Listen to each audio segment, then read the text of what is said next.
എന്തു പറയാൻ? തേൻനെല്ലിക്ക വാങ്ങിത്തരുന്നതോ? ഏട്ടനോ വാങ്ങിത്തരാൻ തോന്നുന്നില്ല. വാങ്ങിത്തരുന്നവരെ കൂടി മുടക്കാനാണോ? ആ പൂജങ്ങ് മനസ്സിൽ വെച്ചാൽ മതി. മാറിക്കേ, പോയിട്ട് ഉറപ്പാണുള്ളതോ. മണി അവനെ ഉന്തി മാറ്റിക്കൊണ്ടു പോയതും അവൻ ചിന്തയിലേക്ക് വീണു. അവൻ്റെ തോളിൽ ആരോ കൈവച്ചപ്പോഴാണ് അവൻ അതിൽ നിന്നും മോചിതനായത്. അവനൊന്ന് തിരിഞ്ഞു നോക്കിയതും തന്നെ സംശയത്തോടെ നോക്കുന്ന നന്ദനെ കണ്ട് ഒന്ന് ചിരിക്കാൻ ശ്രമിച്ചു. എന്താടാ രാവിലെ തന്നെ ഒരു അന്വേഷണമൊക്കെ? അവൻ്റെ ചോദ്യത്തിൽ നിന്ന് തന്നെ എല്ലാം കേട്ടു എന്ന് വ്യക്തമായിരുന്നു. ഏയ്, ഞാൻ വെറുതെ. ഗൗതം ഒന്ന് തല ചൊറിഞ്ഞു. നന്ദൻ അവൻ്റെ ഭാവമാറ്റത്തിൽ ചെറിയ സംശയം തോന്നിയിരുന്നു. ഗൗതം, നീ എന്തെങ്കിലും ഒളിക്കുന്നുണ്ടോ? ഇതുവരെ ഇല്ലാത്ത ഗൗരവം നന്ദൻ്റെ വാക്കുകളിൽ തെളിഞ്ഞതും ഗൗതമിനൊരു നിമിഷം എല്ലാം തുറന്നു പറയണമെന്ന് തോന്നിപ്പോയി. ഒരു വശത്ത് വിച്ചുവാണെങ്കിൽ മറുവശത്ത് മണിയും നന്ദനുമാണ്. തന്നെക്കൊണ്ട് ഒറ്റയ്ക്കൊന്നും നേരിടാൻ സാധിക്കില്ല എങ്കിലും പേടിയാണ് തുറന്നു പറയാൻ. എന്തോ സാധിക്കാത്ത പോലെ അവൻ ഉള്ളിൽ ഒരു കിതപ്പോടെ ഒന്നുമില്ല എന്ന രീതിയിൽ ഒന്ന് തലയാട്ടി. ഒന്നുമില്ലടാ, നീ വാ, ഞാൻ നിന്നെ വിളിക്കാൻ വരികയായിരുന്നു. ഒന്ന് കുളിച്ച് ഫ്രഷായിട്ട് വേണം മണി ഉണ്ടാക്കുന്ന കരിഞ്ഞ ദോശ കഴിക്കാൻ. അവൻ അല്പം ശബ്ദം ഉള്ളിലേക്ക് കേൾക്കും വിധം തന്നെ വിളിച്ചു പറഞ്ഞു. കരിഞ്ഞ ദോശ തൻ്റെ മറ്റവള ഉണ്ടാക്കണേ. എനിക്ക് ഈ ഒന്നിനാത്രം പോകുന്ന തനിക്കൊക്കെ വെച്ചോൾമാൻ. എൻ്റേത് കൊള്ളിച്ചാലേ ഒന്നിനെ കെട്ടിക്കൊണ്ട് വന്നോ, ഞാനങ്ങ് മാറിക്കൊടുത്തോളാം അടുക്കളയെന്ന്. മണിയുടെ ശബ്ദം ഉയർന്നിരുന്നു. നന്ദൻ ഒന്ന് പൊട്ടിച്ചിരിച്ചു. പൊന്നു പെങ്ങളെ, ചതിക്കലേ, ഞാനൊരു തമാശ പറഞ്ഞതല്ലേ. എൻ്റെ കൊച്ചുണ്ടാക്കുന്നതല്ല, സൂപ്പറല്ലേ? നന്ദനെ നോക്കി ഒന്ന് കണ്ണുറുക്കിക്കൊണ്ട് ഗൗതം പറഞ്ഞു. ഉള്ളിൽ നിന്നും അമർത്തിയൊരു മൂളലായിരുന്നു അവനുള്ള മറുപടി. കെട്ടിക്കൊണ്ട് വരാൻ ഉദ്ദേശിക്കുന്ന ആൾക്ക് ഉള്ളിലേക്ക് എടുക്കാനേ അറിയുമെന്ന് ഇവളെങ്ങനെ പറഞ്ഞ് മനസ്സിലാക്കും? എൻ്റെ ദൈവമേ, മിക്കവാറും കല്യാണം കഴിഞ്ഞാൽ സ്കൂളിൽ നിന്ന് റിസൈൻ ചെയ്ത് അവൾക്ക് കൂടി ഞാൻ വെച്ചോളും വേണ്ടി വരും. പോകുന്ന വഴിയിൽ ഗൗതം ഒന്ന് ആത്മഗതിച്ചു. എന്താടാ? നന്ദൻ സംശയത്തോടെ അവനെ നോക്കി. ഒന്നുമില്ല എൻ്റെ നന്ദ, ഞാൻ എൻ്റെ ഭാവി കാര്യങ്ങളെപ്പറ്റി ആലോചിക്കുകയായിരുന്നു. ഇനി കുക്കിംഗ് പഠിക്കണം. എന്തൊക്കെ ബാക്കി കിടക്കുകയാ. എൻ്റെയൊക്കെ ഒരു വിധി. ഞാൻ എൻ്റെ പെങ്ങളെ വളർത്തിയത് കണ്ട് പഠിച്ചോടാ നിനക്കൊക്കെ. നീയൊക്കെ ഒരു ആങ്ങളെയാണോടാ? ഗൗതം നന്ദനെ പുച്ഛിച്ചുകൊണ്ട് മുന്നോട്ട് നടന്നു. നന്ദനാണെങ്കിൽ അവനെന്താ പറഞ്ഞത് എന്ന് മനസ്സിലാകാതെ വായം തുറന്ന് അവൻ്റെ പിന്നാലെ തന്നെ നടന്നു. ഇതുകൂടി കഴിച്ചിട്ട് പോകട്ടാ, ഉച്ചയ്ക്ക് വരാറില്ലല്ലോ. കൊണ്ടുപോകാൻ പറഞ്ഞാൽ കൊണ്ടുപോകില്ല. ഗൗതമിൻ്റെ പ്ലേറ്റിലേക്ക് ഒരു ദോശ കൂടി ഇട്ട് കൊടുത്തുകൊണ്ട് മണി പറഞ്ഞതും ഗൗതം കഴിക്കുന്നതിനിടയിൽ അവളൊരു നോട്ടം. അല്ലടി, കഴുത്തിലൂടെ ഒരു വാട്ടർ ബോട്ടിലും തൂക്കി തോളിലൊരു ബാഗും കയ്യിലൊരു കിറ്റും പിടിച്ച് ഞാൻ പോവാടി. ഗൗതമിൻ്റെ സംസാരം കേട്ട് അടുത്തിരുന്ന് ഭക്ഷണം കഴിക്കുന്ന നന്ദൻ ഒന്ന് ചിരി അടിച്ചു പിടിച്ചു. എന്നാ യൂണിഫോം ഇടണം. എവിടെ? മണിക്കൊരു കൂസലുമില്ല. ആടി, ഇടാം. എന്നിട്ട് നമുക്ക് പേര് മാറ്റാം. ടിൻറ്റുമോൻ സി മതിയോടി? ആ, ഓക്കെ. അപ്പം നന്ദേട്ടനോ? അവൾ കള്ളച്ചിരിയോടെ ചോദിച്ചു. അതോടെ നന്ദൻ്റെ ചിരി അങ്ങ് നിന്നു. അത് നിനക്കറിയില്ലേ, ഇക്രമോൻ ബി. നല്ല പേരല്ലേ? ഇവര് നന്നായി ചേരും. അയ്യോ ദാരിദ്ര്യം. ഗൗതം ചിരി കടിച്ചു പിടിച്ചുകൊണ്ട് നന്ദനെ നോക്കി പറഞ്ഞു. ഡേയ്. നന്ദൻ ചൂണ്ടുവിരൽ ഗൗതമിന് നേരെ നീട്ടിക്കൊണ്ട് വിളിച്ചു. താടി മീശയും വെച്ച് ഇക്രമോൻ ബി. മണി അതും പറഞ്ഞുകൊണ്ട് പൊട്ടിച്ചിരിച്ചതും ഗൗതമും അവളോടൊപ്പം കൂടി. രണ്ടും ചിരിച്ചു മറിയുന്നത് കണ്ട് നന്ദൻ പല്ല് കടിച്ച് മണിയെ ഒന്ന് തറപ്പിച്ചു നോക്കിക്കൊണ്ട് എഴുന്നേറ്റു. ഇക്രമോൻ എവിടെ പോവാ? സ്കൂളിലേക്കാണോ? കുഞ്ഞു കുട്ടികളെ പോലെ അവനെ ശല്യപ്പെടുത്തിക്കൊണ്ട് അവളും കൂടെ കൂടിയിരുന്നു. വാഷ് ബേസിൽ നിന്നും കൈ കഴുകിയതും പിന്നിൽ തന്നെ കളിയാക്കിക്കൊണ്ട് നിൽക്കുന്ന മണിയെ കണ്ട് അവൻ ചുറ്റുമൊന്ന് കണ്ണയച്ചുകൊണ്ട് ആരുമില്ല എന്നുറപ്പ് വരുത്തിയ ശേഷം അവളെ കയ്യിൽ പിടിച്ച് ഒറ്റ വലിക്ക് അവൻ്റെ നെഞ്ചിൽ തട്ടി നിർത്തി. പെട്ടെന്നുള്ള അവൻ്റെ പ്രവൃത്തിയിൽ അവളൊന്ന് ഞെട്ടിയിരുന്നു. അതോടൊപ്പം അവളുടെ ചിരിയും നിന്നു. തന്നെ ഉറ്റുനോക്കുന്ന കുസൃതി നിറഞ്ഞ കണ്ണുകൾ കണ്ട് അവൾ അറിയാതെ തന്നെ ഉമിനീർ ഇറക്കിപ്പോയി. മാളത്തിൽ കിടന്ന മൂർഖനെയാണല്ലോ ഈശ്വര കോരിട്ടളിക്ക് പുറത്തു കൊണ്ടുവന്നത്. അവൻ്റെ കൈ അവളുടെ ഇടുപ്പിൽ ചുറ്റുന്നതനുസരിച്ച് അവളുടെ കണ്ണുകളും പിന്നിലേക്ക് സഞ്ചരിച്ചു. എന്നിട്ട് അവനെ നോക്കി ഒന്ന് ചിരിക്കാൻ ശ്രമിച്ചു. എവിടെ ഡിഡുണ്ട് മോളെ നിൻ്റെ MBBS പഠിച്ചിരുന്ന? ഇപ്പം മിണ്ടാട്ടില്ലല്ലോ. അവൻ ഒരു കൈ കൊണ്ട് മീശ പിരിച്ചുകൊണ്ട് പറഞ്ഞതും അവളൊന്ന് വിളറിക്കൊണ്ട് ചിരിച്ചു.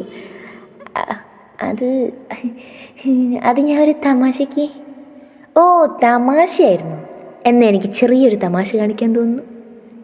പറഞ്ഞു തീരും മുന്നേ അവൻ്റെ പല്ലുകൾ അവളുടെ കവിളിലായി തന്നെ ആഴ്ന്നിറങ്ങിയിരുന്നു. അവൾ ആദ്യമൊന്ന് പകച്ചുവെങ്കിലും പെട്ടെന്ന് വേദന ശരീരത്തിലേക്ക് അരിച്ചു കയറി. ആ വിടണ പട്ടി എന്നെ. വേദന കൊണ്ട് നാവ് ചതിച്ചുപോയി. അവൾ അവനെ തള്ളി മാറ്റി. കവിളിലും കൈവച്ച് കണ്ണു നിറച്ച് നിൽക്കുന്നവളെ നോക്കി ഒന്ന് കണ്ണിറുക്കിക്കൊണ്ട് അവൻ തന്നെ അവളുടെ ധാവണിത്തലയിൽ ഒന്ന് മുഖം തോർത്തിക്കൊണ്ട് തിരിഞ്ഞു നടന്നതും അവൾ ചുണ്ടു കുറിപ്പിച്ചുകൊണ്ട് അവൻ പോകുന്ന വഴിയെ നോക്കി. ഇതിനൊക്കെ ചേർത്ത് ഒരു ദിവസം വലിയ പണി തരുന്നുണ്ട്. നോക്കിക്കോളൂ ഇക്രുമോനെ. അവൻ പോയ വഴിയെ നോക്കി അവൾ വിളിച്ചു പറഞ്ഞതും അവൻ്റെ നോട്ടം ഒരിക്കൽ കൂടി അവളിലേക്ക് പാറി വീണു. ഇപ്പം തന്ന പോലത്തെ ഒരെണ്ണം കൂടി വേണോടി? അവൻ വിളിച്ചു ചോദിച്ചതും അവൾ നാവ് കടിച്ചുകൊണ്ട് ഉള്ള ജീവനും കൊണ്ടോടി. എടി പാറു, ഈയിടെയായി നിന്റെ ഏട്ടന് അഹങ്കാരം കുറച്ച് കൂടിയിട്ടുണ്ടോ എന്നൊരു സംശയം. മാവിലെ ഏറ്റവും താഴത്തെ ചില്ലയിൽ കയറിയിരുന്ന് മാങ്ങ കഴിക്കുന്നതിനിടയിൽ മണി പറഞ്ഞത് കേട്ട് പാറു എന്തോ ആലോചിച്ചുകൊണ്ട് അവളെ ഒന്ന് നോക്കി. വീണ്ടും തലയാട്ടിക്കൊണ്ട് കഴിക്കൽ ആരംഭിച്ചു. എന്താ ഇപ്പം അങ്ങനൊരു സംശയം? ആള് പഴയ പോലൊന്നും അല്ലടി, അടിയെല്ലാം കുറവാ. ഇപ്പം പുതിയ യുദ്ധമുറ പുറത്തേക്ക് എടുത്തു എന്നാ തോന്നുന്നു.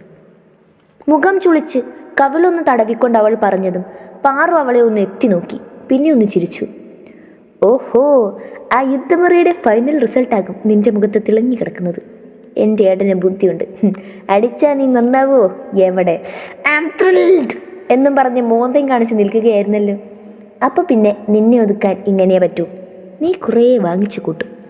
പാറു പറഞ്ഞതും മണി മുഖം കയറ്റിക്കൊണ്ട് അവളുടെ കയ്യിൽ നിന്നും മാങ്ങ തട്ടിപ്പറിച്ചെടുത്തു. ഞാൻ പറിച്ചു തന്ന മാങ്ങയെ ഞെണ്ണിയിട്ട് അയാളെ സപ്പോർട്ട് ചെയ്യുന്നോടി. മണിയുടെ കൽപ്പിച്ചുള്ള സംസാരത്തിൽ തന്നെ പാറു വിരുണ്ടു. ആര്? ഞാനോ? ഞാൻ അങ്ങനെ ചെയ്യുവോ? നീ പറഞ്ഞത് ശരിയാ, ഏട്ടന് കുറച്ച് കൂടുതലാണ്. അല്ലെങ്കിലും പണ്ടേ നിന്നെടുത്ത് കുടയിലൊരു ശീലമല്ലേ, ഇതിനെല്ലാം നമുക്ക് പണി കൊടുക്കാന്നേ. പറയുന്നതിനോടൊപ്പം മണിയുടെ കയ്യിലിരുന്നിരുന്ന മാങ്ങ കക്ഷി കൈക്കലാക്കി. മണി വലിയ താല്പര്യമില്ലാത്ത മട്ടെ അവളെ ഒന്ന് നോക്കി. ഓ വേണ്ടടി, എന്നും പണി കൊടുത്താൽ ഡബിൾ ഡോസ് എനിക്ക് തന്നെ തിരിച്ചു കിട്ടാറാ പതിവ്. പിന്നെ ഒരു കാര്യം പറയാൻ മറന്നു. എന്തോ ഓർത്ത പോലെ മണി പാറുവിനടുത്തേക്ക് ചെരിഞ്ഞിരുന്നു. പാറു അവളെ നോക്കി പിരുകം പൊക്കി. നിന്റെ ഏട്ടനില്ലേ ആ മാക്കാൻ, അടുത്ത ആഴ്ച മുതൽ നമ്മളെ കോളേജിൽ വിടാനുള്ള പ്ലാനില്ല. ആ ഒരൊറ്റ ഡയലോഗിൽ പാറുവിൻ്റെ കയ്യിലുള്ള മാങ്ങ നിലത്ത് വീണുപോയി. കഴിക്കുന്ന സാധനങ്ങളോട് അങ്ങേയറ്റം ആത്മാർത്ഥത പുലർത്തുന്ന പാറുവിൻ്റെ കയ്യിൽ നിന്നും മാങ്ങ വീണപ്പോൾ തന്നെ മനസ്സിലാക്കാം എമ്മാതിരി ഞെട്ടലാണ് കുട്ടി ഞെട്ടിയതെന്ന്. നമ്മളോ കോളേജിലേക്കാ? ആന്ന് പണ്ടാറങ്ങായി.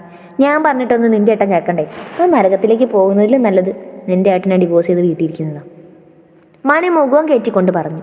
പാറുവാണേൽ ഇത് സത്യമല്ല എന്ന രീതിയിൽ താടിക്ക് കൈയും കൊടുത്തിരിക്കുകയാണ്. ഓർമ്മയിൽ അവസാനം മണിയുടെ വാക്കുകളും കേട്ട് സീനിയറിൻ്റെ മുഖത്ത് ചാടി അടിച്ചത് ഓർമ്മ വന്നു. അയ്യോ ഞാൻ പോവില്ല, എനിക്ക് പോകണ്ട, ഒന്ന് പറ ഏട്ടനോട്. പെട്ടെന്ന് പാറുവിൻ്റെ വാക്കുകൾ കേട്ട് മണി പോലും ഞെട്ടിപ്പോയി. ഒന്ന് പറയടി പ്ലീസ്, എനിക്ക് പോകണ്ട മണി, അവളുമാരെല്ലാം കൂടി എന്നെ വലിച്ച് ഭിത്തിയിലൊട്ടിക്കും. മണിയുടെ കയ്യും പിടിച്ച് മാരക പെർഫോമൻസ് കാഴ്ചവെക്കുന്ന പാറുവിൻ്റെ കൈ മണി ഒന്ന് തട്ടി മാറ്റി. ഒന്ന് മിണ്ടാതിരി ശവമേ, അല്ലേ തന്നെ സ്വസ്ഥതയില്ല. ആവശ്യമുള്ള നേരത്തെ ഒരു ബുദ്ധി തലയിൽ ഉദിക്കുന്നില്ലല്ലോ ദൈവമേ, നോക്കി നിൽക്കാത്ത ആലോചിക്കടി. മണി അടുത്തിരിക്കുന്ന പാറുവിനെ നോക്കി അലറി. പാറു വായുവിൽ പലതും കൂട്ടിയും കിഴിച്ചും ഇരിക്കുകയാണ്. ഡി, നമുക്ക് ഏട്ടനെങ്ങ് തട്ടിയാലോ? പാറു എന്തോ കണ്ടുപിടിച്ച മട്ടെ പിരികം പൊക്കിക്കൊണ്ട് മണിയെ നോക്കി. ഭാ, എറണം കെട്ട വർത്താനം പറയുന്നു. കഷ്ടപ്പെട്ട് വളച്ചെടുത്ത മുതല അതിനെ അങ്ങനെ ഒറ്റയടിക്കൊന്നും തട്ടാൻ ഞാൻ സമ്മതിക്കത്തില്ല. മണി ചൂടായി. സോറി, ഞാനത് ഓർത്തില്ല. അത് വേണ്ട, നമുക്ക് പുതിയ ഐഡിയ ആലോചിക്കാനേ. മണിയുടെ നോട്ടം കണ്ട് പാറു ഒന്ന് പതുങ്ങിക്കൊണ്ട് പറഞ്ഞു. വീണ്ടും ആലോചനയിലേക്ക് നീണ്ടു. പിള്ളേരുടെ കൂടെ ലാബിൽ നിൽക്കുകയായിരുന്നു ഗൗതം. വാതിൽക്കൽ നിൽക്കുന്ന നന്ദനെ കണ്ട് അവൻ നന്ദൻ്റെ അടുത്തേക്ക് നടന്നു. ഡാ, എന്താടാ ഈ പീരീഡ് ക്ലാസ്സില്ലേ?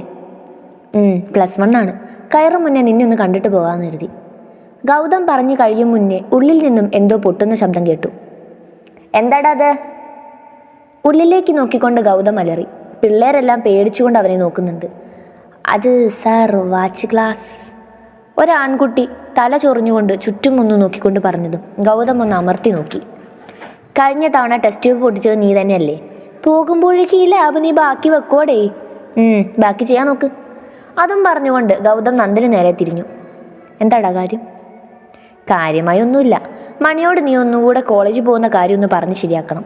ഞാൻ പറഞ്ഞിട്ടൊന്നും യാതൊരുവിധ കോസലുമില്ല, ഒന്ന് പറഞ്ഞ് മനസ്സിലാക്ക്. നന്ദൻ പറഞ്ഞതും ഉള്ളിൽ നിന്നും വീണ്ടും എന്തോ വീണ ശബ്ദം. ഗൗതം ഒന്ന് തിരിഞ്ഞതും എല്ലാവരും അവരുടേതായ പണിയിൽ. എന്നാ ശരി, നിന്റെ ജോലി നടക്കട്ടെ, പറഞ്ഞത് മറക്കണ്ട. അതും പറഞ്ഞ് ഒന്ന് ചിരിച്ചുകൊണ്ട് നന്ദൻ പോയതും ഗൗതം അല്പം സീരിയസ് ആയി ഉള്ളിലേക്ക് നടന്നു. ഓരോരുത്തരും ആസിഡ് നിറയ്ക്കുന്നതിൻ്റെയും ആൽക്കലി പിപ്പറ്റിൽ വലിച്ചെടുക്കുന്നതിൻ്റെയും തനിക്ക് കിട്ടിയ സോൾട്ട് അനാലിസിസ് ചെയ്യുന്നതിൻ്റെയും തിരക്കിലാണ്. ഒരുത്തൻ വായലേക്കായ ആൽക്കലി ഒന്ന് രുചിച്ച് നോക്കുന്നുണ്ട്. നിമിഷ നേരം കൊണ്ട് തന്നെ വാഷ് ബേസിലും എത്തുന്നുണ്ട്. എന്തോന്നടേ ഈ കാണിക്കുന്നത്? ആകെക്കൂടി കിട്ടുന്നത് ഈ ചെറിയ ബോട്ടിലുള്ള ആൽക്കലിയ. അത് ഈ പകുതിയും വയറ്റിലാക്കി എങ്ങനെയാ? ഗൗതം അവൻ്റെ അടുത്തേക്ക് ചെന്ന് അല്പം ഗൗരവത്തിൽ ചോദിച്ചു. അവനാണെങ്കിൽ നിഷ്കളങ്കമായൊരു പുഞ്ചിരിയും. അത് സാർ, അതിൻ്റെ ടേസ്റ്റ് എന്താണെന്നറിയാൻ ഒരു കൊതി. പിന്നെ ഈ പിപ്പറ്റുണ്ടല്ല സാർ, പെട്ടെന്ന് അങ്ങ് കയറി വരുവാ. അവൻ്റെ സംസാരം കേട്ട് ഗൗതം ഒരു നിമിഷം പാറുവിനെ ഓർത്തുപോയി.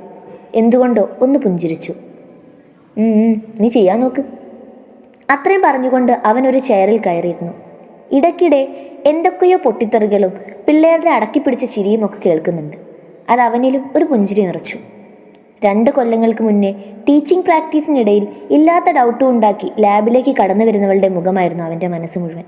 അവസാനം അവൾ പൊട്ടിച്ച പിപ്പൻ്റിൻ്റെയും ടെസ്റ്റ് ട്യൂബിൻ്റെയും പൈസ സ്വന്തം കയ്യിൽ നിന്ന് എടുക്കേണ്ടി വന്ന ഏതോ ഒരു ഗൗതമിൻ്റെ മുഖവും.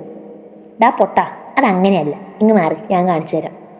അവൻ്റെ കാതുകളിൽ ക്ലാസ്സിലെ ഏതോ ഒരു പെൺകുട്ടിയുടെ ശബ്ദം കേട്ടു. പിന്നാലെ ഓരോ പിള്ളേരുടെ സംസാരവും കളിയാക്കി ചിരിയും. പക്ഷേ ചുണ്ടിൽ ഊർന്നു വന്ന ചിരിയോടെ തന്നെ അവൻ കേൾക്കാത്ത മട്ടിലിരുന്നു. കാരണം അവർ ആഘോഷിക്കുന്നത് അവരുടെ ജീവിതത്തിലെ ഏറ്റവും മനോഹരമായ നിമിഷങ്ങളാണ്. ഒരിക്കലും തിരിച്ചു കിട്ടാത്ത തങ്ങളുടെ സ്കൂൾ കാലഘട്ടം. നന്ദൻ സർ ഫ്രീ ആണെങ്കിൽ SUBയിൽ ഒന്ന് കയറാമോ? തലതെറിച്ച് പിള്ളേരാ, ഒറ്റയ്ക്കിരുത്താൻ പറ്റില്ല. ലക്ഷ്മി ടീച്ചറുടെ വാക്കുകൾ കേട്ട് എന്തോ വർക്കിൽ മുഴുകിയിരുന്ന നന്ദൻ ഒന്ന് തല ഉയർത്തി നോക്കി സമ്മതം എന്ന പോലെ ഒന്ന് ചിരിച്ചുകൊണ്ട് ഒരു ബുക്ക് എടുത്ത് സ്റ്റാഫ് റൂമിൽ നിന്നും ഇറങ്ങി. ക്ലാസ്സിന് വെളിയിലെത്തിയപ്പോൾ തന്നെ ഉള്ളിലെ ആഘോഷത്തിൻ്റെ ആർപ്പുവിളി കേൾക്കാൻ കഴിയുന്നുണ്ടായിരുന്നു. അവൻ അല്പം ഗൗരവത്തോടെ ഉള്ളിലേക്ക് നടന്നതും അതുവരെ കറങ്ങി നടന്നവരെല്ലാം ഓടി ബെഞ്ചിലെത്തുന്ന തിരക്കിലാണ്. ചില ബിരുദന്മാർ സ്വന്തം ബെഞ്ച് പോലും നോക്കാതെ കയറുന്നുണ്ട്. Good afternoon sir. Good afternoon, sit.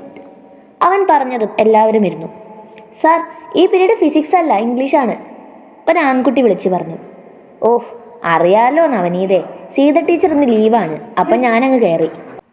അവൻ ചെറുപുഞ്ചിരിയോടെ ടേബിളിൽ ചാരിക്കൊണ്ട് പറഞ്ഞു. അവൻ്റെ കണ്ണുകൾ പിള്ളേരിലെല്ലാം എത്തി നിന്നു.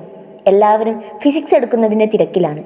അവൻ്റെ ചിന്തയിൽ അപ്പോഴേക്കും ഒരു നോട്ട് പോലും ഇല്ലാതെ ക്ലാസ്സിലിരുന്ന മണിയിലെത്തി നിന്നു. അവനൊന്ന് പുഞ്ചിരിച്ചു. ഏയ്, നോട്ടൊന്നും വേണ്ട. ഇന്ന് ഞാൻ നിങ്ങളോട് കുറച്ച് കാര്യങ്ങൾ പറയാനും നിങ്ങൾ കേൾക്കാനും വേണ്ടി വന്നതാ. Are you ready? അവൻ ചോദിച്ചതും എല്ലാവരും ഒരേ സ്വരത്തിൽ യെസ് എന്ന് പറഞ്ഞു. അവൻ മേശയിൽ നിന്നും എഴുന്നേറ്റുകൊണ്ട് പിള്ളേരുടെ ഇടയിലേക്ക് നടന്നു. Okay fine. 2 കൊല്ലം മുന്നേ, അതായത് എൻ്റെ 24-ാം വയസ്സിലാണ് ഞാൻ എൻ്റെ ടീച്ചിങ് ഫീൽഡിലേക്ക് കടന്നു വന്നത്. ഫസ്റ്റ് പോസ്റ്റിംഗ് നമ്മുടെ സ്കൂളിലും. എനിക്ക് കിട്ടിയ ഫസ്റ്റ് ബാച്ച് എന്നാൽ നിങ്ങളുടെയൊക്കെ സൂപ്പർ സീനിയേഴ്സാണ്, SUB ബാച്ച്. ഞാൻ ഈ സ്കൂളിൽ നിന്നും കേട്ട വാക്കുകളാണ്, SUB മോശം ബാച്ചാണ്, അവർ നന്നാവില്ല സാറേ എന്നൊക്കെ. ശരിയായിരുന്നു. ഈ സ്കൂളിൽ തന്നെ ഏറ്റവും തരികിട പിള്ളേർ പഠിച്ചിരുന്ന ബാച്ച്. തല്ലുകൂടാനും അലമ്പ് കളിക്കാനും മുന്നിൽ നിന്നിരുന്നൊരു ബാച്ച്. അതിലൊരുത്തി ഉണ്ടായിരുന്നു, ഏറ്റവും കഷ്ടം അവളെ മേയ്ക്കാനായിരുന്നു. പറഞ്ഞു വരുമ്പോൾ എൻ്റെ അടുത്ത ബന്ധത്തിലുള്ളതാണ്. പക്ഷേ ഒരു സബ്ജക്റ്റിന് പോലും നോട്ട് ബുക്കില്ല. ക്ലാസ്സിലാണെങ്കിൽ ശ്രദ്ധിക്കില്ല, ലാബിൽ കയറില്ല, വീട്ടിലിരുന്ന് പഠിക്കുന്നത് ഇതുവരെ കണ്ടിട്ടില്ല. പക്ഷേ റിസൾട്ട് വന്നപ്പോൾ ഈ സ്കൂളിലെ തന്നെ ടോപ്പ് ലിസ്റ്റിലുള്ള കുട്ടികളുടെ ഇടയിൽ അവളുടെ പേരും ഉണ്ടായിരുന്നു. അത്രയും പറഞ്ഞ് അവൻ ചിരിച്ചതും പിള്ളേരെല്ലാം സന്തോഷത്തോടെ കൈയടിച്ചു. ശരി, ഇന്ന് എന്നോട് ഈ ക്ലാസ്സിലേക്ക് വരാൻ പറഞ്ഞപ്പോൾ ഞാൻ ഇന്നും കേട്ടു ആ വാക്കുകൾ, തലതെറിച്ചവരാന്ന്. അതെന്താ അങ്ങനെ? ഈ ബാച്ചിന് വേണ്ടി മാത്രം ഒരുക്കിയ പട്ടമാണോ ആ പേര്? അവനൊരു ബെഞ്ചിൽ കൈ കുത്തി നിർത്തി ഒരു ചെറുക്കനെ നോക്കി ചോദിച്ചതും അവനൊന്നും മിണ്ടാതെ നന്ദനെ തന്നെ നോക്കി നിന്നു. നന്ദനൊന്ന് ചിരിച്ചു. ആ പേര് മാറ്റേണ്ടത് നിങ്ങളായിട്ട് തന്നെയാണ്. എത്ര തലതെറിച്ച് നടന്നാലും പഠിക്കാനും ഞങ്ങൾ പിശുക്ക് കാണിക്കുന്നില്ല എന്ന് തെളിയിക്കേണ്ടത് നിങ്ങളാണ്. ഞാൻ പറഞ്ഞു വരുന്നത്, നിങ്ങൾ ഓവർ ടൈം പഠിക്കണമെന്നോ പുസ്തകം വെള്ളം തൊടാതെ വിഴുങ്ങണമെന്നൊന്നുമല്ല. പഠിക്കുന്നത് മനസ്സിലാക്കി ക്ലിയർ ചെയ്ത് പഠിക്കുക. മനസ്സിലാകാത്തത് പൊക്കോട്ടെ, നമുക്കത് വേണ്ട. ഒരു ചാപ്റ്റർ മാത്രമാണ് പഠിച്ചതെങ്കിലും കോൺഫിഡൻ്റായി എക്സാമിന് പോവുക, പറ്റുന്നത് എഴുതുക, അത് മതി. അവൻ പറഞ്ഞു നിർത്തി. കുട്ടികൾ അവനെ നോക്കിയിരിക്കുകയായിരുന്നു. ഇനി നിങ്ങൾക്ക് എന്നോട് എന്തെങ്കിലും ചോദിക്കാനുണ്ടെങ്കിൽ ചോദിക്കാം. അവൻ അതും പറഞ്ഞുകൊണ്ട് എല്ലാവരെയും മാറി മാറി നോക്കി. ഒരു പെൺകുട്ടി മടിച്ചുകൊണ്ട് എഴുന്നേറ്റ് നിന്നു. സാറ് പറഞ്ഞ പെൺകുട്ടി ആരാ? അവളുടെ ചോദ്യം കേട്ടതും അവൻ്റെ ചുണ്ടിൽ നേർത്ത പുഞ്ചിരി നിറഞ്ഞു.